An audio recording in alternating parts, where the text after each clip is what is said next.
வணக்கம். இன்னைக்கு நம்ம பார்க்க போகிறது என்னன்னா புளிக்குழம்பு எப்படி வைக்கிறதுன்னு பார்க்க போகிறோம். அதுக்கு தேவையான பொருட்கள் என்னென்னா, அரை டீஸ்பூன் வெந்தயம் எடுத்துக்கோங்க, ஒரு சின்ன சைஸ் தக்காளி கட் பண்ணி வச்சுருக்கேன், 10 போல் சாம்பார் வெங்காயம் சின்னதாக கட் பண்ணி வச்சுருக்கேன், உப்பு தேவையான அளவு, 3 கத்திரிக்காய் தண்ணியில் போடுறதுனால கருத்துக்காமல் இருக்கும், அதுக்காக தண்ணியில் போட்டு தனியாக வச்சுருக்கேன், ஒரு முருங்கைக்காய், 4 பீஸ் மாங்காய், 1 டேபிள் ஸ்பூன் குழம்பு மிளகாய் தூள், நம்ம வீட்டில் அரைச்சி வச்சுருக்கோம்ல அந்த குழம்பு மிளகாய் தூள், கருவேப்பிலை சிறிதளவு, சோம்பு அரை டீஸ்பூன், தேங்காய் 2 டேபிள் ஸ்பூன் துருவி வச்சுருக்கேன், எண்ணெய் தேவையான அளவு, ஒரு பெரிய லெமன் சைஸ் புளி எடுத்துக்கிட்டு அதை தண்ணியில் கரைச்சி வச்சுருக்கேன். இவ்வளோதான் செய்ய தேவையான பொருட்கள். இப்போ குழம்பு வைக்கலாம். எண்ணெய் தேவையான அளவு ஊற்றிக்கோங்க. நான் 2 டேபிள் ஸ்பூன் ஊற்றுறேன். எண்ணெய் காஞ்சதும் வெந்தயம்,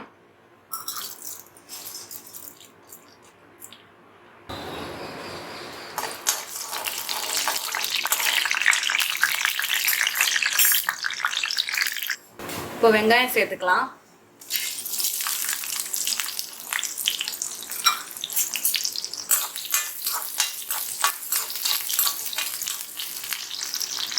வெங்காயம் நல்லா வதங்கணும்.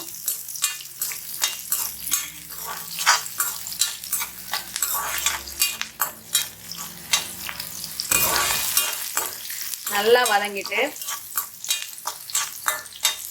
இப்போ கருவேப்பிலை ஆட் பண்ண போகிறோம்.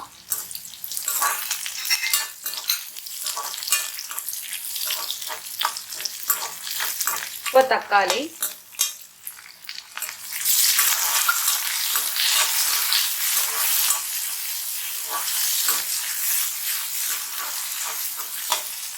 தக்காளி நல்லா வதங்கி அப்படியே திக்காக வரணும் குழம்பு.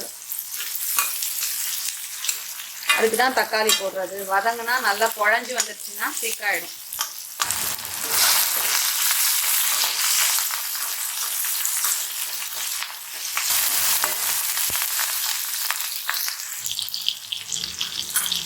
நல்லா வதங்கிட்டு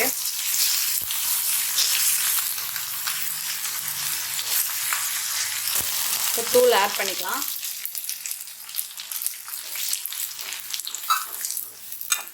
வெங்காயம் தக்காளி வதங்குறப்பயே இந்த தூளை ஆட் பண்ணோம்னா அந்த எண்ணெய் பிரிஞ்சு கடைசியாக குழம்பு பார்க்குறப்ப அழகாக இருக்கும். இப்போ இதோட காயெல்லாம் ஆட் பண்ணிப்போம். முருங்கைக்காய், மாங்காய், கத்திரிக்காய்,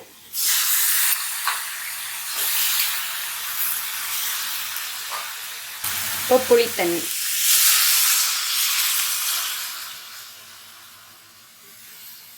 இப்போ தேவையான அளவு உப்பு சேர்த்துக்கலாம். இப்போ மூடி போட்டு கொதிக்க வைப்போம். இப்போ நம்ம அதுக்குள்ளே இந்த தேங்காயும் சோம்பையும் சேர்த்து அரைச்சி எடுத்துகிட்டு வந்துடுவோம். இப்போ அரைச்சாச்சு பாருங்கள். இந்த பதத்தில் அரைச்சி எடுத்துக்கோங்க. ரொம்பையும் நைஸாக அரைச்சிடாதீங்க. நல்லா கொதிக்கட்டும். இப்படியும் ஒரு 15 நிமிஷம் போல் கொதிச்சாதான் அது நல்லா கெட்டியாகி இந்த வாசனையெல்லாம் போய் நல்லாயிருக்கும். இப்போ 10 நிமிஷம் போல் ஆயிருக்கு. இப்போ பாருங்கள்,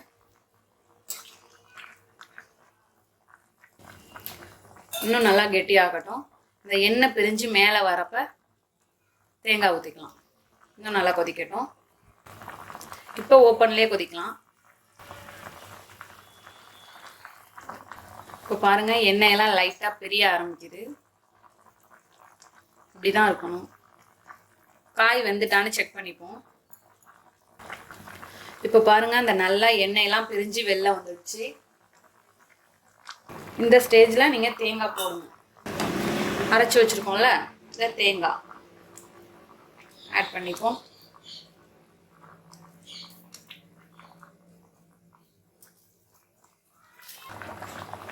எனக்கு கொஞ்சம் உப்பு பத்தலை, அதனால நான் ஆட் பண்ணிக்கிறேன். நீங்கள் டேஸ்ட் பண்ணி பாருங்கள், பார்த்துட்டு போட்டுக்கோங்க.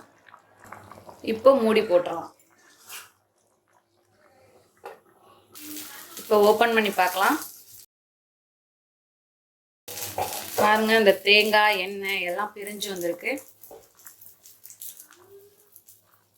இப்போ பாருங்க, உங்களுக்கே தெரியுதா?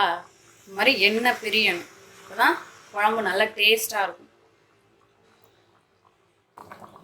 கடைசியாக கொஞ்சோண்டு கருவேப்பிலை, கொஞ்சமாக நல்லெண்ணெய் சேர்த்துக்கோங்க ஒரு டேஸ்ட்டுக்காக. என் மாமியார் உரப்பு கம்மியாக சாப்பிடுவாங்க, அதனால கொஞ்சம் எண்ணெய் சேர்த்துக்குவேன். அது ஒரு தனி டேஸ்ட் இருக்கும். புளிக்குழம்புனாலே நீங்கள் குழம்ப போட்டுட்டு கொஞ்சம் நல்லெண்ணெய் ஊற்றி இப்படி பிசைஞ்சு சாப்பிட்டீங்கன்னா அவ்வளோ டேஸ்ட்டாக இருக்கும். சில பேர் நெய் போட்டுப்பாங்க. அவ்வளோதான். இப்போ ஸ்டவ்வை ஆஃப் பண்ணிடலாம். இப்போ பாருங்கள், நான் எடுத்து காட்டுறேன்.